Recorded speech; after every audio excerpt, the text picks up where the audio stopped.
তেঁতুল পাতা ধারাবাহিকের আজকের পর্বে আপনারা দেখবেন ঝিলি আস্তে আস্তে এবারে সবার মন জয় করে নিয়েছে, কারণ নিজের দিকে হারিয়ে এতদিন কারো হাতে রাখেনি পারেনি ঋষি। আজ ঋষিকে তার নিজের ভুলগুলো ধরিয়ে দিয়ে রিঙ্কিকে দিয়ে তার হাতে রাখি পরিয়ে নিয়ে বাড়ির সবাই খুশি হয়ে যায়। এদিকে বাড়িতে আসার সাথে সাথে যে পিসি ঝিল্লিকে অনেকগুলো কথা শুনিয়েছিল, সেই পিসি এখন ঝিল্লিকে তার মেয়ের মতো দেখে এবং ঝিল্লিকে তার অনেক ভালো লেগে গেছে। এদিকে ঝিল্লির বয়ফ্রেন্ড অয়ন ঝিল্লিকে খুঁজে জেনে গেছে, আর এই অয়নের জন্যই ঝিলি বিয়ের আসর থেকে পালিয়ে এসেছিল, কারণ সে অয়নকে অনেক ভালোবাসতো আর তাকেই বিয়ে করতে চেয়েছিল। এদিকে ঋষি নিজের ঘরে বলে, মনে মনে এই মেয়েটা এ বাড়িতে এসে আমাকে অনেকটা বদলে দিয়েছে।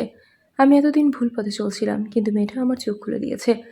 এদিকে খুঁজতে খুঁজতে ঋষিদের বাড়িতে চলে এসেছে অয়ন, আর অয়ন আসার সাথে সাথে অয়নকে দেখে দৌড়িয়ে অয়নের কাছে ছুটে আসে ঝিল্লি।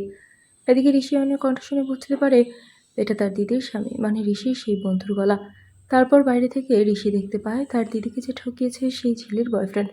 তাহলে কি এবার জোর করে ঝিলিকে বাড়ি ফিরিয়ে নিয়ে যেতে গেলে নিজের বোনের সাথে প্রতারণা করা বন্ধুকে হাতে নাতে ধরে ফেলবে ঋষি?